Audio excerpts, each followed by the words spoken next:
Luxembourg.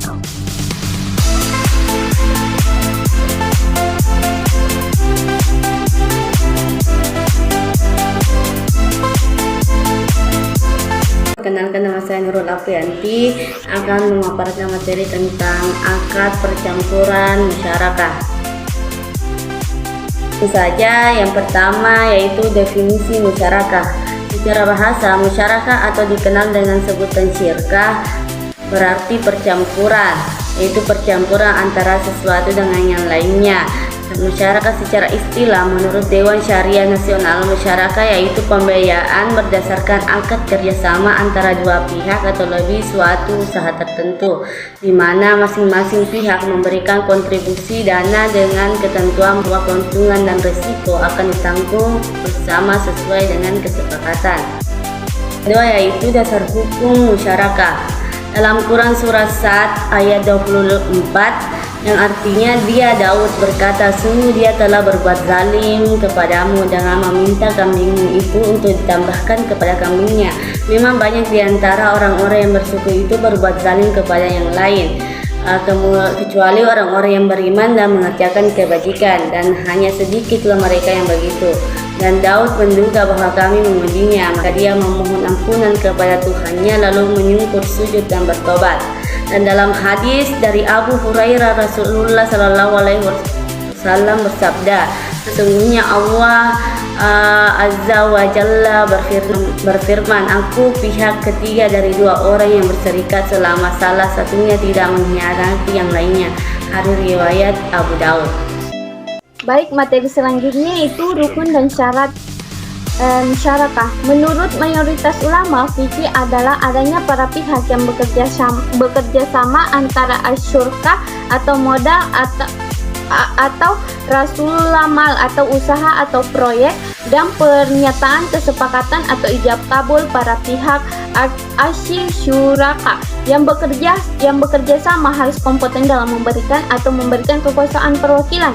Modal yang diberikan harus uang tunai atau aset yang bernilai sama atau dianggap tunai dan disepakati oleh para mitra, dan berpartisipasi para mitra dalam bekerja sama adalah suatu hal yang mendasar sekalipun salah satu pihak boleh menangani pekerjaan lebih banyak dari yang lain yang menuntut pembagian keuntungan lebih bagi darinya.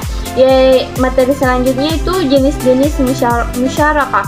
Para ulama fikih membagi syirkah ke dalam dua bentuk, yaitu syirkah amlak atau perserikatan dalam kepemilikan. Yang kedua yaitu syirkah al-uqud atau perserikatan berdasarkan perjanjian. Syirkah imlak yaitu kepemilikan harta secara bersama atau dua orang atau lebih yang diperjanjikan terlebih dahulu menjadi hak bersama atau terjadi secara otoritas. Dalam syirkah amlak ini, sebuah aset atau keuntungan yang dihasilkan menjadi milik bersama atau berserikat atau berkongsi. Terima kasih. Bagian E, ketentuan musyarakah. Semua modal disatukan untuk dijadikan modal proyek musyarakah dan dikelola bersama-sama.